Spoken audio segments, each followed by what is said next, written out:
নমস্কার বন্ধুরা, recruitment update YouTube চ্যানেলে সকলকে স্বাগত জানিয়ে আজকে 27/11/2024 পশ্চিমবঙ্গের সমস্ত সরকারি কর্মচারীদের ডিএ সংক্রান্ত একটি গুরুত্বপূর্ণ আপডেট রয়েছে। আসুন এই সংক্রান্ত আপডেট দেখে নিই বিস্তারিত কী রয়েছে। রাজ্যের সরকারি কর্মচারীদের জন্য সুখবর, ইতিমধ্যে প্রকাশিত হয়েছে 2025 সালের ছুটির তালিকা।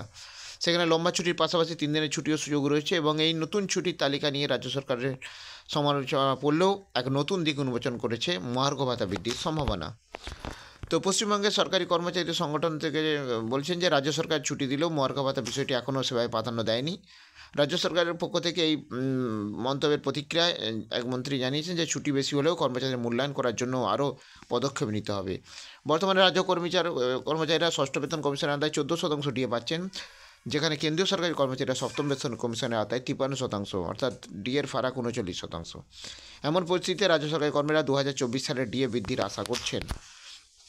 তবে এখনও পর্যন্ত রাজ্য সরকারের পক্ষ থেকে ডিএ বৃদ্ধির কোনো ঘোষণা করা হয়নি। তবে 2023 সালের শেষের দিকে 4% ডিএ বৃদ্ধির পরিবর্তে 2024 সালে ডিএ বৃদ্ধির আশাও জেগেছে। এখন সকলের চোখ সরকারের নতুন ঘোষণার দিকে, কর্মচারীদের জন্য সুখবরের দিকে। অর্থাৎ এবং যেটা শোনা যাচ্ছে যে ডিএ বৃদ্ধি হতে পারে জানুয়ারির দিকে সম্ভাবনা রয়েছে বা ডিসেম্বরে এই ঘোষণা হতে পারে, সেই আশায় রয়েছে। তো অনেকে বলছেন বিভিন্ন সংবাদ মাধ্যমে, কেউ বলছেন 4% ডিএ বাড়বে, কেউ বলছেন 6%, কেউ বলছে 14%। তো দেখা যাক, আপাতত সরকারি তরফে কোনো আপডেট আসেনি। সে আপডেট পেলে আপনাদের সাথে শেয়ার করবো। সঙ্গে থাকবেন এবং চ্যানেলটা সাবস্ক্রাইব করে নেবেন। ধন্যবাদ।